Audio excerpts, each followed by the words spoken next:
भिक्षुभ्यो द्रविणं ददौ। श्री शुद्ध जी महाराज कहना चाहते हैं, महात्मन हिमालय इतने प्रसन्न हो गए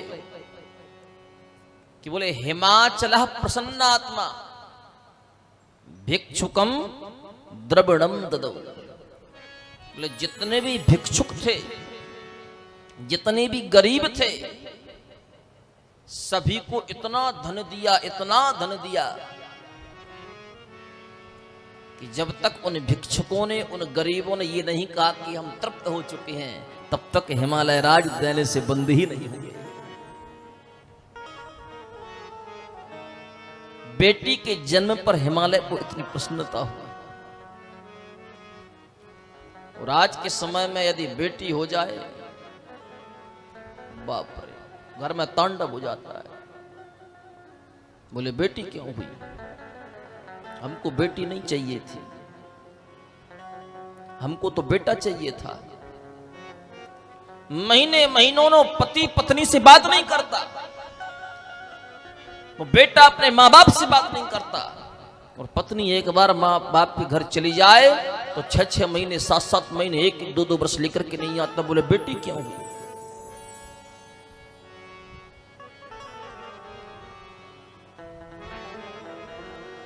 बहू सबको चाहिए पर बेटी किसी को नहीं चाहिए। बहू लाने की आकांक्षा सभी के मन में कि हमारे बेटे का विवाह हो जाए। महाराज जी कुंडली देखो ना, हमारे बेटे का विवाह कब होगा। कुंडली मिलाने से पहले आप ये देखो कि जो आपके पेट में बेटी आई थी, आपने क्या पंडित जी से पूछा था कि पंडित जी इसको मैं गर्भ में समाप्त कर दूं क्या? जब बेटी जन्म लेगी ही नहीं तो बहू लाओगे कहां से?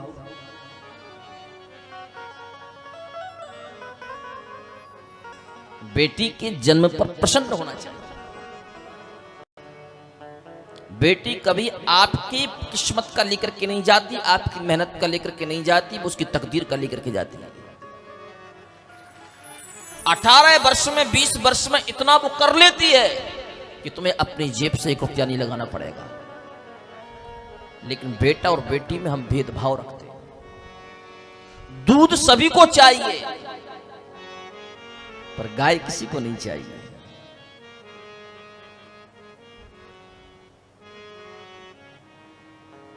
दूध देने वाला दरवाजे पर आएगा, बार बार पूछेंगे इतना पानी क्यों डाला, पानी कम मिलाया करो, इतना महंगा। कभी घर में गाय रख करके देखे हो कितना खर्चा होता है। बातें तो बहुत बना लेते हैं। बेटी से प्रेम करो, गाय से प्रेम करो, संस्कृति को पहचानो। हिमालय की इस कथा से ये शिक्षा ग्रहण करिए आप कि बेटी के जन्मोत्सव पर हिमालय कितने प्रसन्न हुए कि सब कुछ लुटा दिया। भिक्षुको द्रविड़म ददौ। एक भी भिक्षुक हिमालय के राज्य में ऐसा नहीं रहा जिसने ये नहीं कहा कि मैं तृप्त हो चुका।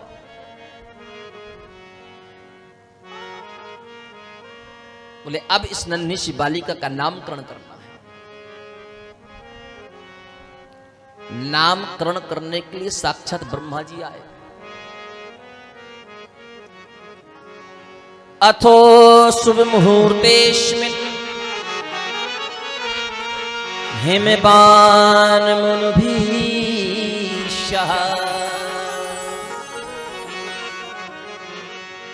नामाकरोत् सुतायास्तु कालीत्यादि सुखप्रदम्। हे हिमालय, तुम्हारी ये जो बेटी है ना, बोले नीलोत्पल दलश्यामम, ये नील वर्ण की है। नील वर्ण में थोड़ा थोड़ा श्याम वर्ण भी सिंचित है, इसलिए इसका नाम हम काली रखते हैं। पार्वती जी का जो असली नाम है ना वो काली है।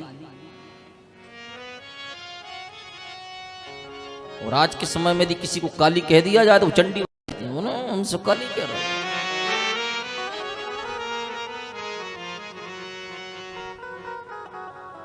लेकिन जैसी ब्रह्मा जी ने कहा कि इसका नाम काली है, तो नन्ही सी बालिका अपने दोनों चरणों को हिला हिला करके, हाथों को हिला हिला करके मुस्कुराने लगी, खिलकियां मार करके हंसने लगी। काली नाम सुन करके मां भगवती इतनी प्रसन्न हुई।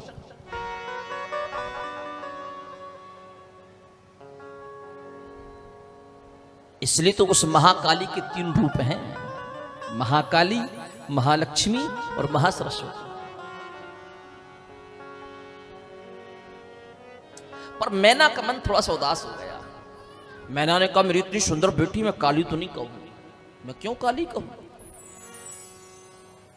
तो ब्रह्मा जी ने कहा, खप्पर वाली कह दो। बोले कोई अच्छा सा नाम बता। बोले इसके नाम तो अनेक होंगे। प्रथमम शैलपुत्री च द्वितीयम ब्रह्मचारिणी, तृतीयम चंद्रघंटेति कूष्मांडेति चतुर्थकम, पंचमम स्कंदमातेति षष्ठम कात्यायनीति च, सप्तमम कालरात्रीति महागौरीति चाष्टमम, नवमम सिद्धिदात्री च नवदुर्गा प्रकीर्तिता। बोले इसका नाम शैलपुत्री भी होगा, इसको लोग ब्रह्मचारिणी के नाम से भी जानेंगे, इसको लोग चंद्रघंटा के नाम से भी जानेंगे, इसको लोग कूष्मांडा के नाम से भी जानेंगे, इसको दुनिया के लोग स्कंद माता के नाम से भी जानेंगे। बड़े बड़े विद्वान इसको कात्यायनी के नाम से पहचानेंगे। इसका एक नाम काल रात्रि भी होगा, क्योंकि इसका जन्म रात्रि के ठीक 12 बजे हुआ है, इसलिए काल रात्रि।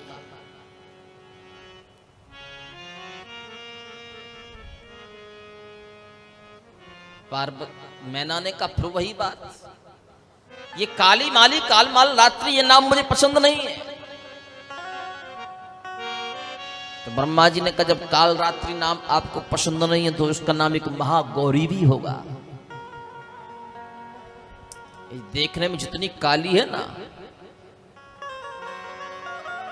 जब सुंदर भक्ति के दृष्टि से देखोगे तो ये महागौरी भी है। दुष्टों के लिए काल रात्रि होगी और भक्तों के लिए महागौरी होगी। इसका एक नाम सिद्धिदात्री भी होगा। मैना ने कहा कि मैं इतनी पढ़ी लिखी थोड़ी हूं कि इतने बड़े बड़े नाम याद रख सकता, कोई छोटा सा नाम, ताकि जिस नाम को लेकर के मैं अपनी बेटी को बुला सकता।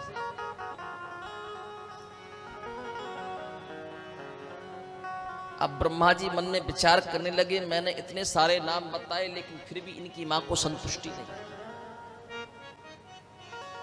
ब्रह्मा जी पुनः बोल पड़े, हे मैना, अब ध्यान से सुनो। कुलोचित्तेन नाम्ना पार्वतीत्या जुहावः, बंधु प्रियां पार्वतीख्यास्ते, सर्व सौभाग्य संयुते।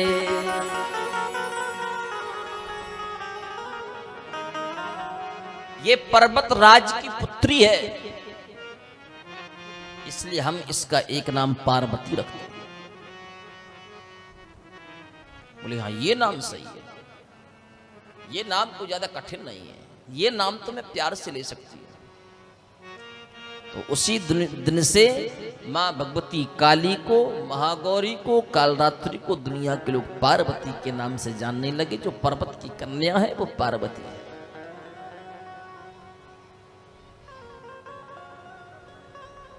ब्रह्मा जी ने कहा, पूर्व जन्म में इसका नाम उमा था। तो आप इसे इस जन्म में भी उमा कहकर के बुला सकते हो। इसका एक नाम उमा भी होगा। अब तो माता पार्वती जी अपने संपूर्ण नामों को श्रवण कर, श्री सूत जी महाराज कहते महात्मन, हिमालय ने ब्रह्मा जी को बहुत सारी दक्षिणाएं भेंट प्रसाद प्रदान की, ब्रह्मा जी की सुंदर विदा की। ब्रह्मा जी मां भगवती जगदम्बा पराम्बा की परिक्रमा लगा करके दर्शन करके अपने ब्रह्मलोक की ओर प्रस्थान करते हैं। मैना की सभी सखियां सुंदर सुंदर गीत गा रही हैं, पार्वती को पलना झुला रही हैं, कहीं लोरी गाती हैं, कहीं गीत सुनाती हैं, कहीं उस नन्ही सी कन्या के सामने मैना की सखियां नृत्य करने लगती हैं। तो आइए हम भी उन सखियों के साथ में सुंदर गीत के माध्यम से मां भगवती पार्वती को मनाने की कोशिश करें, ताकि मां भगवती हमारे ऊपर पूर्ण कृपा प्रसाद प्रदान करते हुए हमारे जीवन को धन्य धन्य करें। जिन जिन के घर में सुंदर सुंदर बेटी है, उसमें आप पार्वती का दर्शन करें। मन में सोचें कि मैं मैना हूं, मेरे पति हिमालय हैं, और मेरी जो बेटी है ये साक्षात पार्वती है। और उसी को अपनी गोद में लेटा करके उसी का चिंतन करके सुंदर गीत का स्मरण करें।